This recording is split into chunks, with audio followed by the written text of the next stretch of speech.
Eu sempre fui muito apaixonada pelos animais. Me sinto conectada com eles num lugar profundo, sutil. Há 10 anos, minha casa é repleta de caminhos aéreos, nichos, pontes, caminhas suspensas, arranhadores, fontes de água, túneis, tudo para tornar a vida dos gatos mais feliz. Eu digo que eu sou minimalista, mas quando se trata de gatos, é difícil encontrar a medida. Quando criança, meus pais sempre tiveram cachorros. Gris, meu primeiro gato, chegou quando eu tinha 40 anos. E foi aí que eu descobri essa intimidade com os gatos. Eu vivi uma grande transformação após a chegada do Gris, mas também tive que aprender do zero como ser uma gateira. Eu sou Estefânia Fernandes e esse é o podcast A Louca dos Gatos. No primeiro episódio, conversamos sobre a domesticação dos gatos e sobre como os felinos entraram na nossa casa. Episódio 2: Adotei um gato. E agora?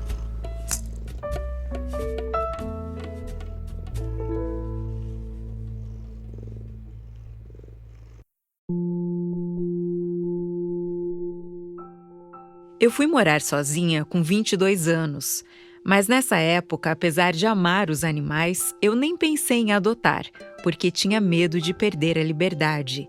Então, me satisfazia brincando com os bichos que apareciam no caminho. Quando eu estava com 40 anos, recebi o chamado felino pra valer. Fiz uma viagem para o Vale do Matutu e numa caminhada encontrei gatinhos que deviam ter uns 3 meses. Peguei um deles no colo e o meu coração derreteu. Voltei da viagem sem gatos, mas com um novo desejo. Nessa mesma época, fui à casa do Nilson, que fazia parte de um grupo de estudos que eu participava. Ele tinha 2 gatos. Eu ficava hipnotizada observando e interagindo com eles. Fabi, outra integrante da turma, percebeu o meu encantamento. Eu já identifiquei você no perfil das pessoas que já foram inoculadas, com esse vírus do gateiro. Essa é a voz da Fabi. Porque é uma coisa muito interessante, porque o gato, ele se aproxima da pessoa gratuitamente, ele não vem atrás de comida, de nada, Então o gato, ele tem aquela aproximação espontânea. E isso, pra mim, isso desarma. E eu via que você tinha essa afinidade. Fabi brinca que as gateiras fazem uma espécie de contágio com as pessoas ao redor, incentivando a adoção. Nesse episódio, conversei com a médica veterinária Isabela Coldre.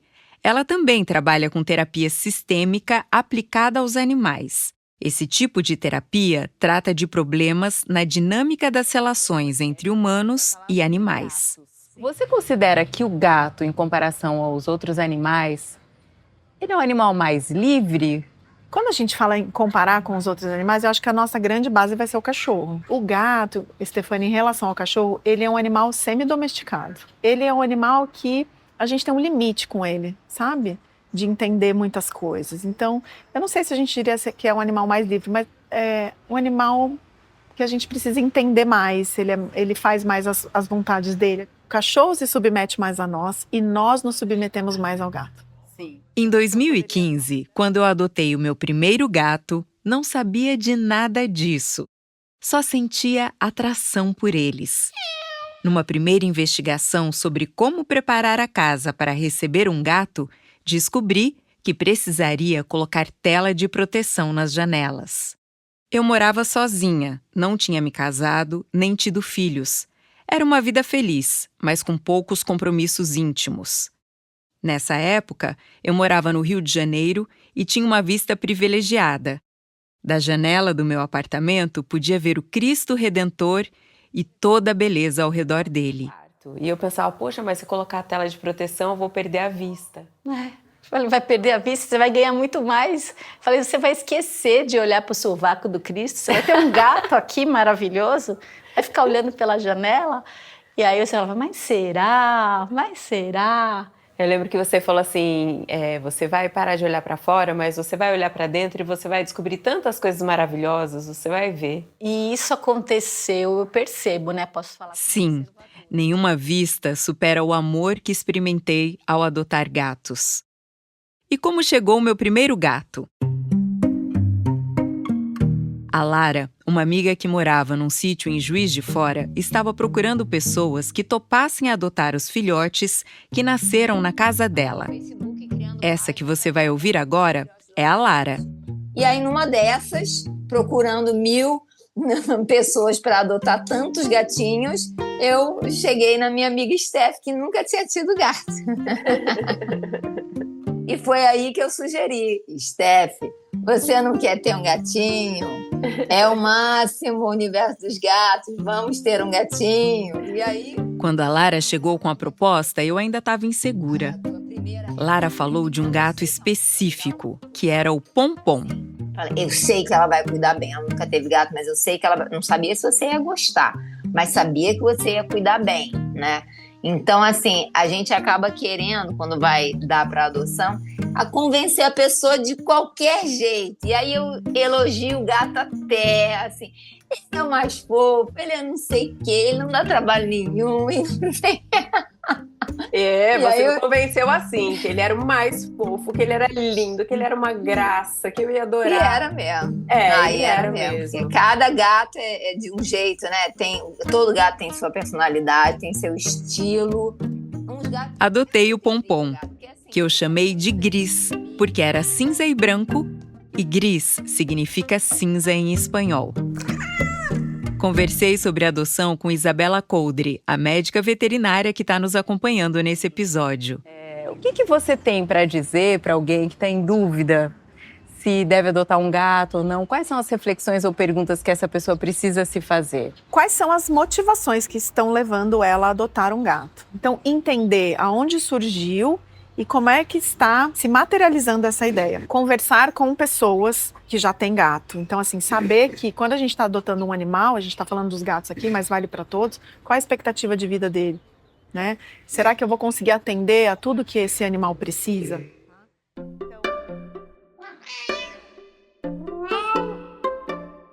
Eu estava disposta a oferecer tudo o que ele precisasse. Antes do Gris chegar, eu telei todas as janelas do apartamento. Gris chegou com 3 meses. Um gatinho super doce e alegre. Me lembro que eu ria muito brincando com ele e descobrindo seus diferentes miadinhos e movimentos. Ele adorava se esconder e saltar repentinamente para me assustar, como se fosse um grande felino selvagem. Eu olhava para a carinha dele e sentia um amor diferente, puro, sem expectativas. No começo, eu não queria que ele dormisse na cama comigo, então eu fechava a porta do quarto à noite. Na 3ª noite, eu não consegui mais fechar a porta. Daí em diante, sempre dormimos juntos. Às vezes acordava assustada, com dentinhos afiados no dedão do meu pé. Mas, mesmo dormindo mal, achava muita graça na nossa nova rotina. Fabi, minha amiga gateira, brinca que eu parei de olhar para o sovaco do Cristo e comecei a prestar atenção em outros aspectos. E não só do sentido literal, que você agora não está olhando, mas também de olhar para você. O gato chama para a interioridade, né? Sim. Ele tem essa qualidade. O gato faz com que a gente goste de ficar em casa. Ele parece que mexe com coisas dentro da gente que não tem, né, muita forma. Tem uma compreensão, uma comunicação.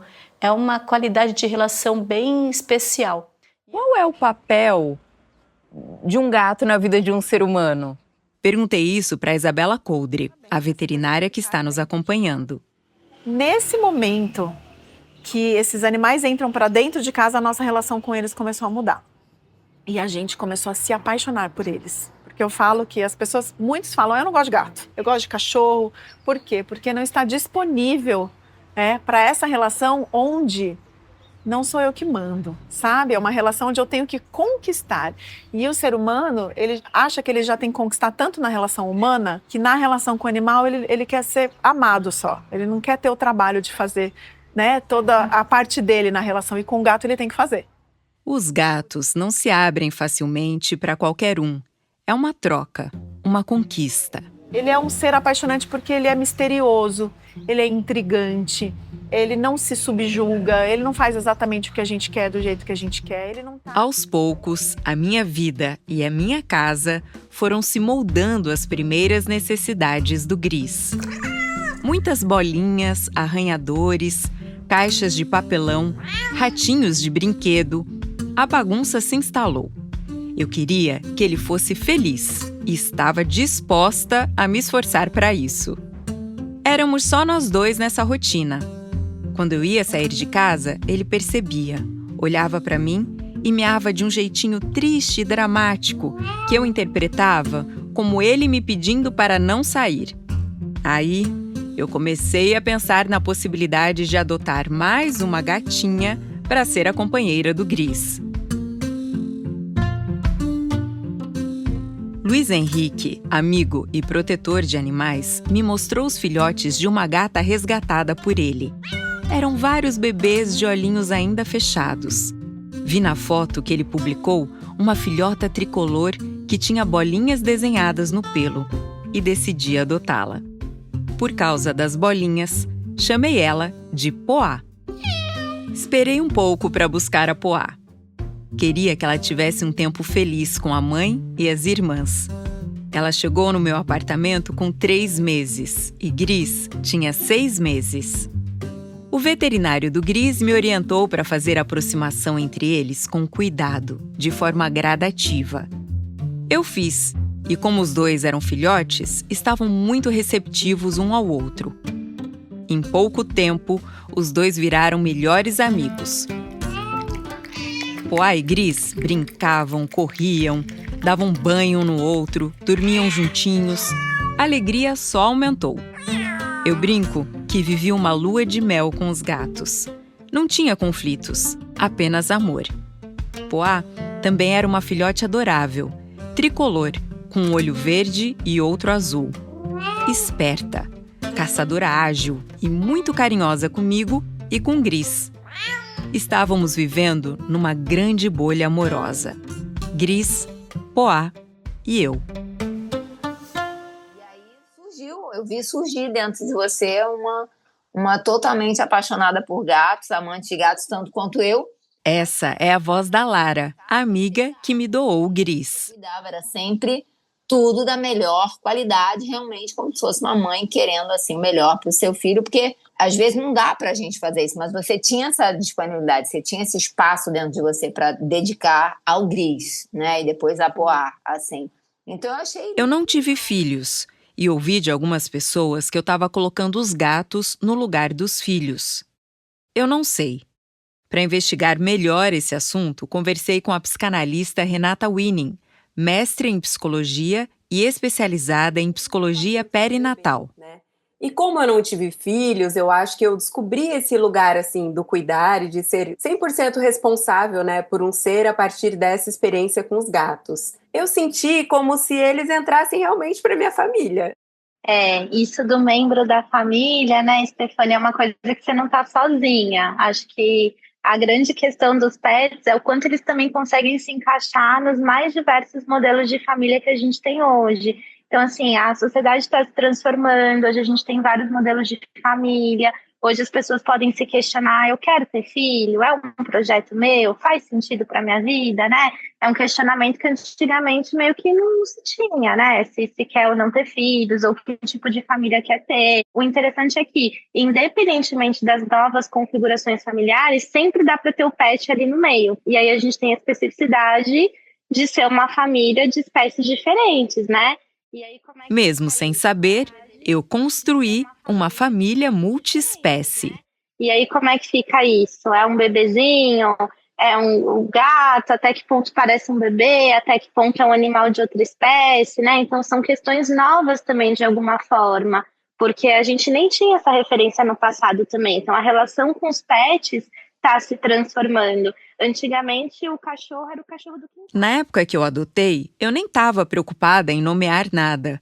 Só agora, 10 anos depois, que decidi investigar o assunto. Quero entender, do ponto de vista da psicanálise, se há perigos na humanização dos nossos animais de estimação. E por mais que o gatinho tenha vários aspectos parecidos com um bebê humano, também tem diferenças que são legais a gente pensar e preservar. Você pode amar o seu gato tanto quanto você ama um filho ou mais do que o filho. Por que não? Então, acho que não é questão de amor aí, mas é entender que tem diferenças das espécies. Então, o que nos torna humanos, né? É a cultura, é a linguagem. A gente é constituído pela linguagem, afetado pela linguagem, de um jeito que é diferente para o animal, para o gato. Renata explica que é importante preservar as diferenças entre humanos e animais para termos uma relação mais respeitosa entre as espécies. Quando a gente humaniza demais o felino, ele pode se descaracterizar como um gato. Será que eu fiz isso? Contei para Renata um pouco da minha experiência com Gris e Poá e como estávamos vivendo felizes, sem nenhum conflito. Quando você contou da sua experiência, por exemplo, quando você falou assim dessa bolha amorosa, né? Quer dizer, acho que de alguma forma você já foi ali sacando que opa, tá muito gostoso, mas eu acho que tem alguma coisa aqui que tá demais, que tá em excesso, porque isso também vai contando sobre as nossas formas de estar num relacionamento. Se a pessoa estiver evitando, então, a vida e as questões da vida para ficar num isolamento, nessa conexão só com o gato, aí sim, atenção, então. Isso, ele não confronta nem suas fantasias, né? Ao passo que na família, no relacionamento amoroso, nas amizades, nas relações de trabalho, enfim, sempre as pessoas vão confrontar a fantasia que você está construindo delas, né? Que você vai em algum momento falar assim, não é bem assim. Achei que essa pessoa era de tal jeito, é de outro, e agora? Putz, e esse defeito? Não sabia, não conhecia, o que eu faço? O gato não, né? Então tem uma previsibilidade, uma estabilidade nessa relação que você não vai conseguir alcançar nas relações humanas. Nossa. Então é muito sedutor. Muito. Só que é muito arriscado também. Apesar da grande tentação, eu não me fechei nesse início com Gris e Poá. Claro, eu passei a ser uma pessoa mais caseira. Descobri o prazer de ficar tranquila com eles. Mas segui disponível e de coração aberto. A minha amiga Fabi fez uma análise sobre isso. E foi muito bonito, e eu acho que foi muito bom porque veio, né, um casal, e os dois tinham uma sintonia, né, um amor, que aquilo eu acho que te derreteu. Completamente. E eu percebo que também abriu para você uma possibilidade nova nas suas relações também, além dos gatos. E eu acho que você tem muitas características pessoais que são muito próximas do gato, porque você é uma pessoa livre por natureza, né? Uma pessoa que saiu de casa jovem, que correu o mundo, você tem esse seu lugar muito nutrido, né? Da independência. E aí, com a aproximação dos gatos, você também se possibilitou perceber que liberdade não é frieza, que a gente pode ser livre, autônomo, independente e parceiro, amoroso, aberto a relacionamentos profundos. Aí o gato não, porque ele consegue ser essas duas coisas. Sim. Se mantém íntegro na sua individualidade, na sua liberdade, na sua autonomia e é super afetuoso. Exatamente. Então eu vi que você fez isso e isso abriu a sua vida de forma concreta. Eu lembro disso, de falar, nossa, você está cultivando relações, né? Foi depois da chegada de Gris e Poá que eu consegui me comprometer num relacionamento sério. Eu comecei a namorar com Edu, que já apareceu por aqui no primeiro episódio e hoje é meu marido. E aí as coisas se materializaram. Aí vem um companheiro para você, esse companheiro também tem as crianças, assim, você abriu de um tamanho, Sim, né? Que a paisagem ficou totalmente diferente, ficou muito maior do que aquela janela que você tinha. sim, é verdade. Edu tem 2 filhos, Rosa e Arthur. E assim, minha família multiespécie foi aumentando. A Renata, psicanalista, também fez uma análise bem interessante. Fechamento. Às vezes a chegada do animal permite construir uma ponte, né? Porque de alguma forma você vai restituindo assim esse lugar de eu amo o animal, me sinto amado pelo animal e aí isso faz com que eu também me ame mais, né? Então de alguma forma vai restaurando alguma coisa ali sobre amar e ser amado, cuidar e ser cuidado, se sentir cuidado pelo gato. Então, às vezes, isso vai construindo pontes, né? Você se lembra que você chegou a falar para mim a frase, os gatos ou eu? Não lembro. Essa é a voz do Edu. Na época que a gente começou a sair juntos, eu estava no meu primeiro ano com Gris e Poá. E Edu era alérgico a gatos. Você falou brincando, mas eu me lembro. Não foi logo no começo? Foi a primeira vez que você foi na minha casa. Primeira vez? Foi, você teve um Tive essa acesso coragem. de alergia. Teve. Acho que você não me conhecia direito também ainda. Mal sabia o risco que eu tava correndo. É, exatamente. Eu falei assim pra você, olha, se algum dia você falar isso pra uma mulher e ela abandonar os gatos, você saiba que você não está com uma boa mulher. Foi essa a minha resposta pra você. Edu carregava traumas do relacionamento anterior. De uma relação quando era adolescente em que a ex-namorada tinha muitos gatos. Edu diz que os gatos podem ter espelhado os sentimentos e desconfortos que ele tinha na época. Quando a gente começou a namorar, o gato não era uma coisa assim que me trazia um conforto. Assim. Sempre deixei muito claro o papel dos gatos na minha vida para o Edu. Gris e Poá eram parte da minha família. Por ele ser alérgico a gatos, era um desafio estar no mesmo ambiente que Gris e Poá. Então, íamos criando estratégias para evitar as crises alérgicas. Mas, com o tempo, a alergia foi passando e Edu foi se adaptando aos gatos. Eu fui descobrindo com ele coisas que você não fazia também. É um pouco parecido com pai e mãe, a relação. Olha como, sem perceber, humanizamos as relações. Porque quando você tem filho, a brincadeira da mãe sempre é, enfim, vou dizer sempre, porque tem exceções, óbvio, mas é uma coisa mais delicada, uma coisa mais... E a brincadeira do pai, normalmente, é uma coisa mais... Como é que eu posso dizer? Um pouco mais bruta. É mais bruta, joga pra cima e vira ao contrário, pendura de ponta cabeça. Sempre foi assim. E isso, eu tenho essa memória com os meus filhos. E eu acho que foi isso um pouco com o Gris também. Edu conquistou o Gris, que sempre foi o mais brincalhão da turma. A Poá, eu brinco que é da realeza. Ela só chega perto de quem ela quer e quando ela quer. Edu, até hoje, procura se aproximar dela, sem sucesso. Uma coisa que o Edu demorou para entender era que os gatos realmente dominavam a minha casa. Eu tinha aflição das coisas dos gatos que andavam em cima da mesa, então eu lembro que não queria, ficava falando, enchendo o seu saco, na verdade, pro Gris sair de cima da mesa. Eu tinha muita aflição, e eu lembro que no começo eu até chegava a expressar isso, mas depois eu vi também que não era muito bom expressar isso.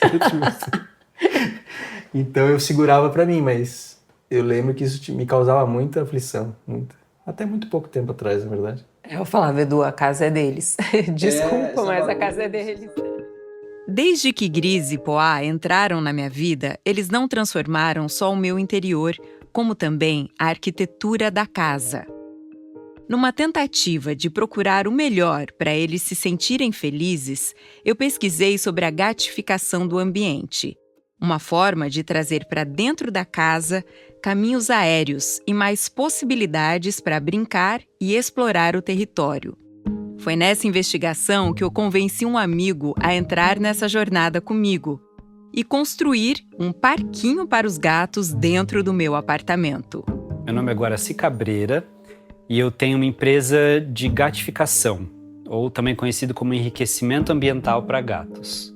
Guaraci trabalhava com audiovisual na época e fazia alguns trabalhos como marceneiro, mas não tinha nenhuma relação com os gatos. Eu propus para ele a criação de um parquinho para Poá e Gris. Para quem nunca viu, é como se fossem prateleiras que formam caminhos pelas paredes. Podem chegar em caminhas, pontes, escadas, arranhadores. O importante é a verticalização do espaço. Para minha sorte e dos gatos, ele topou. E foi depois disso que Guaraci mudou de profissão e atualmente é dono de uma empresa que constrói espaços para gatos por todo o Brasil. Se quiser conhecer, procure por O Fazedor. Então esse trabalho ele vai pensando a partir dessa ótica de expansão de território para o gato, trazendo uma saúde física, porque ele vai estar se movimentando para subir, e mental, porque ele vai ter um território expandido. O território já não é mais só aquele terreno do chão que tem os humanos. Os humanos são criaturas enormes em relação ao gato, né? Quando a gente bota os gatos para cima, eles têm a liberdade de escolher se eles querem estar entre a gente ou não. Uma curiosidade é que Guaraci adotou Dorinha, que é uma das irmãs da Poá. Lembra quando Fabi brincou que ser gateira é quase fazer um contágio com as pessoas que estão ao nosso redor? Pois é, eu contagiei o Guaraci. E aí eu conheci um dos amores da minha vida, que é a Dorinha. E foi um encontro, assim. A Dorinha é meu xodó até hoje, a minha paixão. E foi muito importante porque ela foi a minha primeira gatinha e foi dali que também me deu um gás de começar o Fazedor e começar esse trabalho que, enfim, é a minha vida hoje. Os gatos transformam a nossa vida. Foi assim com Guaraci, comigo e também com todas as gateiras e gateiros que entrevistei para o podcast.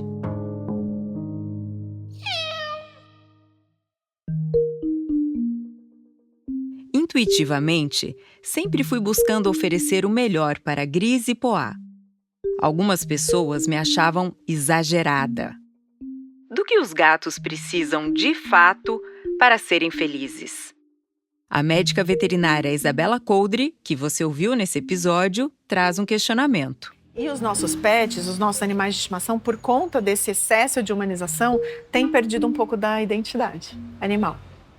Então, quando eu não me sinto pertencente ao meu sistema de origem, a minha identidade da qual eu vim, né? Eu muitas vezes espelho comportamentos para pertencer ao sistema vigente, que é o sistema multiespécie, por exemplo. Entende? Entendo, mas aí, dessa forma, eles perdem também a conexão com a própria essência, Sim. né? Com a personalidade deles. Sim, muitas vezes sim, tá? Por uma questão de sobrevivência. Isso é algo muito inconsciente, tá? E é algo bem profundo, bem de alma. Mas eu consigo hoje te falar que tem vários animais que estão tão desconectados com a própria espécie, com a própria identidade, com a própria essência, que eles passam a repetir padrões e comportamentos dos seus tutores para, de alguma forma, se sentir pertencente a algo. Porque a minha essência eu já não estou me sentindo pertencente, entende? Os gatos só precisam ser gatos, seres de uma espécie diferente da nossa e com necessidades próprias.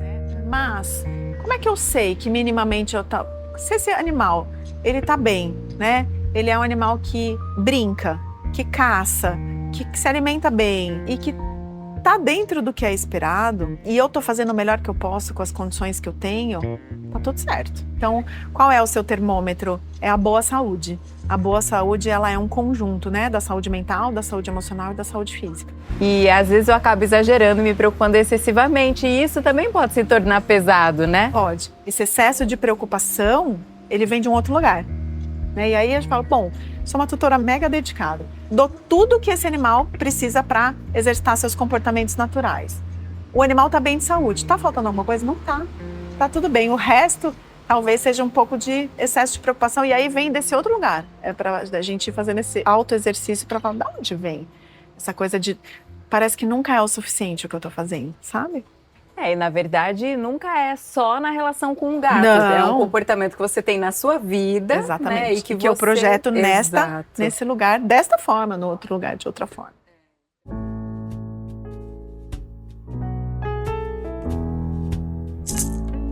A nossa relação com os gatos diz muito sobre nós mesmas. Essa autoobservação através dos gatos é muito reveladora. Eu me descobri uma pessoa que tem prazer em cuidar, mas também sou muito preocupada, controladora e super protetora. Apesar dos meus exageros, eu vivia em paz com os meus 2 gatos.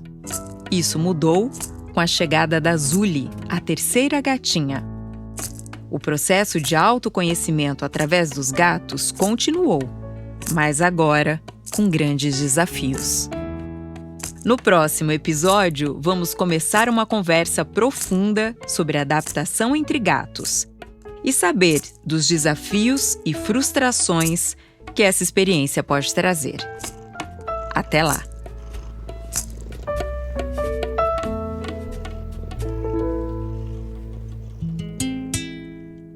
Se você ficou com vontade de ouvir as entrevistas completas com as profissionais que participaram do podcast, o conteúdo está disponível na Hotmart. O link para compra está na descrição do episódio e no nosso site, aloucadosgatos.com.br.